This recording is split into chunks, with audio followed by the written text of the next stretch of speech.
15 अगस्त 1947 हर हिंदुस्तानी जानता है कि इस दिन भारत को आजादी मिली थी। लेकिन एक ऐसी सच्चाई जो हम अक्सर मिस कर देते हैं। आजादी जरूर मिल चुकी थी, पर हमारा देश रिपब्लिक बनना अभी बाकी था। तब इंडिया एक डोमिनियन कंट्री था। इसका मतलब अपनी सरकार थी, पर कंट्रोल अभी भी ब्रिटेन का था। सोचिए, प्रधानमंत्री भारत के अपने थे, लेकिन हेड ऑफ स्टेट अब भी ब्रिटिश किंग जॉर्ज 6 ही थे। देश के काफी कानून अभी भी पुराने गवर्नमेंट ऑफ एक्ट 1935 के फ्रेमवर्क पर चल रहे थे। नमस्कार दोस्तों, मैं हूं सौरभ गौड़ और इस वीडियो में आज हम समझेंगे उन 894 डेज के इंतजार को, जिसने भारत को एक डोमिनियन से बदलकर दुनिया का सबसे बड़ा डेमोक्रेटिक रिपब्लिक बना दिया। तो चलिए वीडियो की शुरुआत करते हैं। जब कॉन्स्टिट्यूशन 26 नवंबर 1949 को बनकर रेडी हो चुका था, तो इसे 26 जनवरी 1950 को ही लागू क्यों नहीं किया गया? इसका जवाब छुपा है 1929 के लाहौर सेशन में। 31 दिसंबर 1929 रवि नदी के तट पर पंडित जवाहरलाल नेहरू ने अंग्रेजों के डोमिनियन स्टेटस को ठुकराकर पूर्ण स्वराज यानी कंप्लीट इंडिपेंडेंस का ऐलान किया। ये वही पूर्ण स्वराज का सपना था जिसके लिए गांधी जी ने दांडी मार्च और जन आंदोलन का रास्ता चुना था।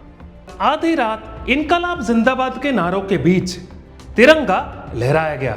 26 जनवरी 1930 को पूरे भारत देश में सभाओं के जरिए आजादी की शपथ ली गई। इसी दिन को 1930 से 1947 तक हमारा देश स्वतंत्रता दिवस के रूप में मनाता रहा। लेकिन जब 15 अगस्त 1947 में भारत को ऑफिशियली आजादी मिली, तो ये चिंता पैदा हुई कि 26 जनवरी का पुराना संकल्प कहीं खो ना जाए। इसी याद को जिंदा रखने के लिए संविधान को 26 जनवरी 1950 के दिन लागू करने का फैसला किया गया और इसी तरह 26 जनवरी बन गया हमारा गणतंत्र दिवस यानी रिपब्लिक डे। भारत का संविधान दुनिया का सबसे बड़ा लिखित कॉन्स्टिट्यूशन है। इसे तैयार करने में लगे 2 साल 11 महीने और 18 दिन। ड्राफ्टिंग कमेटी का नेतृत्व डॉक्टर BR अम्बेडकर कर रहे थे। उन्होंने दुनिया के लगभग 60 देशों के संविधानों का बारीकी से अध्ययन किया ताकि भारत का स्ट्रक्चर स्ट्रॉन्ग हो और सबके लिए हो। डॉक्टर BR अम्बेडकर के आउटस्टैंडिंग कंट्रीब्यूशन के कारण आज हम उन्हें फादर ऑफ इंडियन कॉन्स्टिट्यूशन के रूप में जानते हैं। दोस्तों, हमारा संविधान एक कलात्मक धरोहर भी है, क्योंकि ये डॉक्यूमेंट मशीन प्रिंटेड नहीं है। इसे प्रेम बिहारी नारायण रायजादा ने अपने हाथों से कैलीग्राफी में लिखा। हर पेज को शांति निकेतन के कलाकारों ने नंदलाल बोस की देखरेख में सजाया। इस कॉन्स्टिट्यूएंट असेंबली में 15 महिला सदस्याएं भी शामिल थी और अंत में 284 सदस्यों ने इस पर हस्ताक्षर किए। आज भी ये हैंड रिटन कॉन्स्टिट्यूशन पार्लियामेंट की लाइब्रेरी में एक नाइट्रोजन से भरे खास ग्लास में सुरक्षित है, ताकि सालों तक हमारा ये हेरिटेज सुरक्षित रहे। एक तरफ संविधान लिखा जा रहा था, तो दूसरी तरफ भारत को जोड़ा जा रहा था। इन 894 डेज के दौरान सरदार वल्लभ भाई पटेल ने 560 से ज्यादा छोटे बड़े राज्यों रियासतों को एक भारत में जोड़ दिया। समझौते से, दृढ़ इच्छा शक्ति से और जब जरूरत पड़ी तो साहस से उन्होंने हमें सिर्फ जमीन नहीं दी, बल्कि एक मजबूत सिस्टम दिया। सरदार वल्लभ भाई पटेल के बिना भारत आज जैसा अखंड राष्ट्र नहीं होता। इसलिए इतिहास उन्हें भारत का आयरन मैन के नाम से याद करता है। उनके बिना ये रिपब्लिक अधूरी है। और जब इस तरह देश की सीमाएं और संविधान दोनों तैयार हो गए, तब आया वो ऐतिहासिक दिन फाइनली 26 नवंबर 1949 को कॉन्स्टिट्यूशन अडॉप्ट हुआ और 26 जनवरी 1950 सुबह 10:18 पर भारत ऑफिशियली एक रिपब्लिक बना और कुछ ही पल बाद डॉक्टर राजेंद्र प्रसाद ने भारत के पहले राष्ट्रपति के रूप में शपथ ली। उनसे लेकर आज श्रीमती द्रौपदी मुर्मू तक कुल 15 प्रेसिडेंट्स ने इस परंपरा को आगे बढ़ाया है। हर राष्ट्रपति ने इस संविधान की रक्षा की है और यही भारत के लोकतंत्र की बुनियाद है।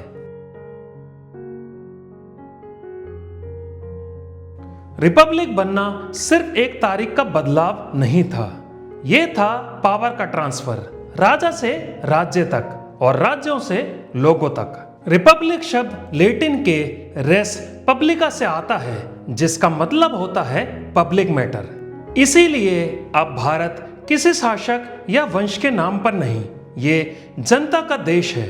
We the people of India के नाम पर चलेगा। One man one vote one value, यही रिपब्लिक की बुनियाद थी, जिसे डॉक्टर बी.आर. अम्बेडकर ने भारत के लोकतंत्र का मूल सिद्धांत बताया और इसी ने दौर की शुरुआत के लिए same day lion capital of Ashoka को भारत के नेशनल एम्बलम के रूप में अपनाया गया। 26 जनवरी वो सिर्फ दिल्ली का इवेंट नहीं था। हर नुक्कड़, हर चौराहा, पूरा देश रेडियो के इर्द गिर्द खड़ा था। उस दिन पहली बार ये एहसास हुआ कि ये वतन किसी और का नहीं बल्कि हमारा अपना है। अब कानून राजा का नहीं बल्कि जनता के लिए था। आज रिपब्लिक डे सिर्फ परेड नहीं बल्कि भारत का शक्ति प्रदर्शन है।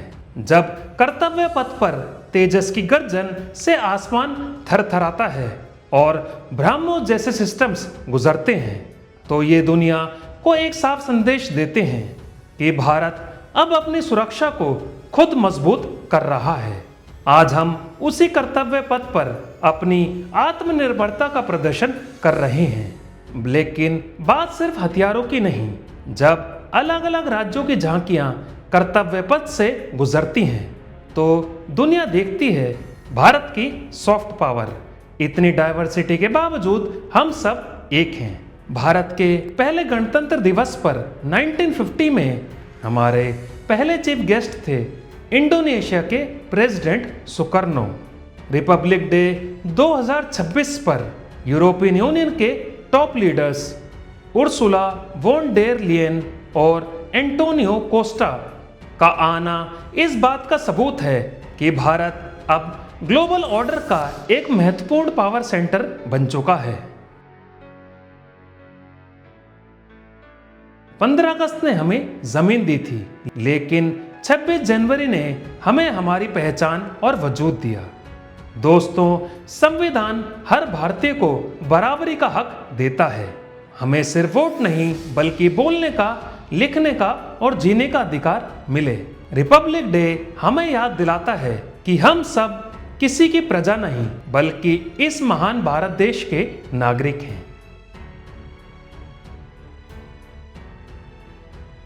याद रखिएगा, 26 जनवरी सिर्फ एक इतिहास नहीं, एक वादा है। एक वादा लोकतंत्र का, समानता का और वी द पीपल के शासन का। आज जब हम पीछे मुड़कर देखते हैं तो लगता है कि वो 894 डेज का लंबा इंतजार सार्थक था, क्योंकि उसने हमें दिया एक आजाद, अखंड और शक्तिशाली रिपब्लिक। दोस्तों, अगर ये वीडियो आपको पसंद आया है तो इस वीडियो को लाइक करें और हमारे YouTube चैनल सौरभ गौड़ को सब्सक्राइब कीजिए।